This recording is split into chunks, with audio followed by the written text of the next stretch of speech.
Hi, I'm LDS in Medium, and thank you so much for tuning in today.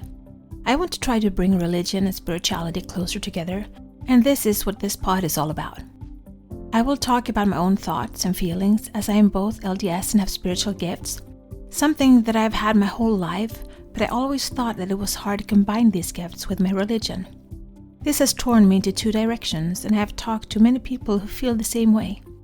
I can't choose not to have my spiritual gifts, but I can choose how I use them. And I always want to use them for good and to help others. I believe my heavenly parents gave them to me for a reason. So, this is me. Join my quest for knowledge. December 21st. Today we're going to look into Luke 10 and the parable of the Good Samaritan. On one occasion, an expert in the law stood up to test Jesus. "Teacher," he asked, "what must I do to inherit eternal life?" "What is written in the law?" he replied. "How do you read it?" He answered, "Love the Lord your God with all your heart, and with all your soul, and with all your strength, and with all your mind, and love your neighbor as yourself." "You have answered correctly," Jesus replied. "Do this, and you will live." But he wanted to justify himself, so he asked Jesus, "And who is my neighbor?" In reply, Jesus said, "A man was going down from Jerusalem to Jericho when he was attacked by robbers. They stripped him of his clothes, beat him, and went away, leaving him half dead. A priest happened to be going down the same road, and when he saw the man, he passed by on the other side. So too, a Levite, when he came to the place and saw him, passed by on the other side. But a Samaritan, as he traveled, came where the man was, and when he saw him, he took pity on him. He went to him and bandaged his wounds, pouring on oil and wine. Then he put the man on his own donkey, brought him to an inn, and took care of him.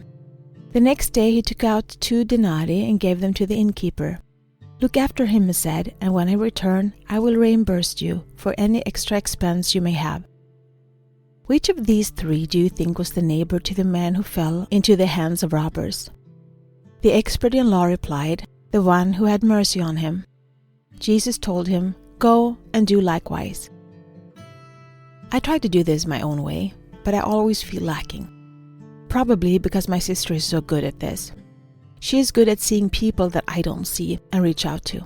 But honestly, I do it too, just in my own way, and to the people I care about.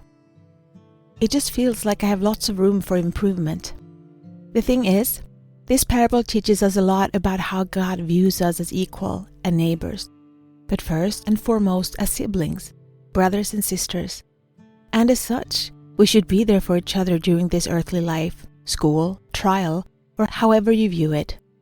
To help, see, lift, hold, carry, support in any way we can.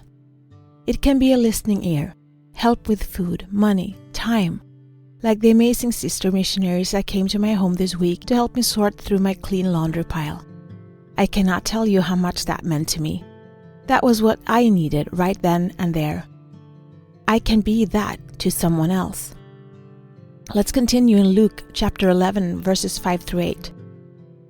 Then Jesus said to them, "Suppose you have a friend, and you go to him at midnight and say, 'Friend, lend me 3 loaves of bread. A friend of mine on a journey has come to me, and I have no food to offer him.' And suppose the one inside answers, 'Don't bother me, the door is already locked and my children and I are in bed. I can't get up and give you anything.' I tell you, even though he will not get up and give you the bread because of friendship, yet because of your shameless audacity, he will surely get up and give you as much as you need." I honestly had some problem deciphering this last parable, but then I thought about Joseph Smith and the lost manuscript. He asked God, who said no, then he asked again, and still the same reply. But he kept asking until God finally gave him what he asked for, the manuscript that somehow disappeared, and God knew this would happen. He had the foresight to predict this, and that is why he said no. I wondered what would have happened had he just told Joseph this.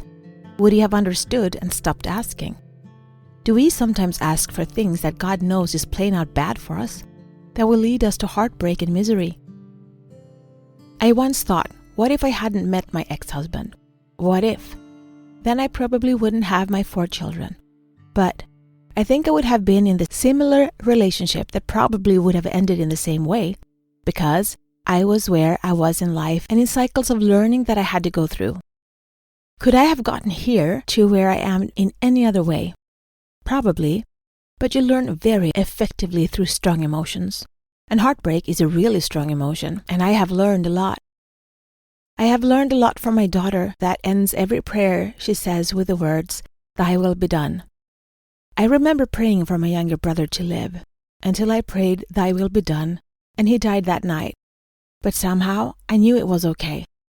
Let's all believe in the power of God, of love, and that He wants the best for us.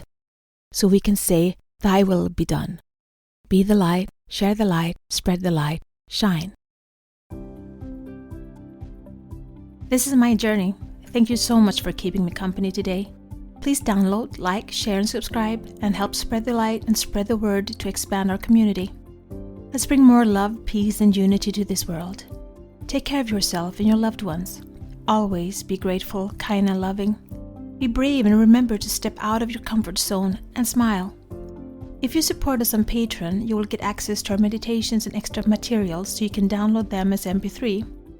Also, we now have a Facebook group, which you can access from our Facebook community. Please answer the questions as you apply to participate. It will be a safe haven where we can keep discussing religion and spirituality, our spiritual gifts, and self-development. Remember, one person can make a difference, but together we can change the world.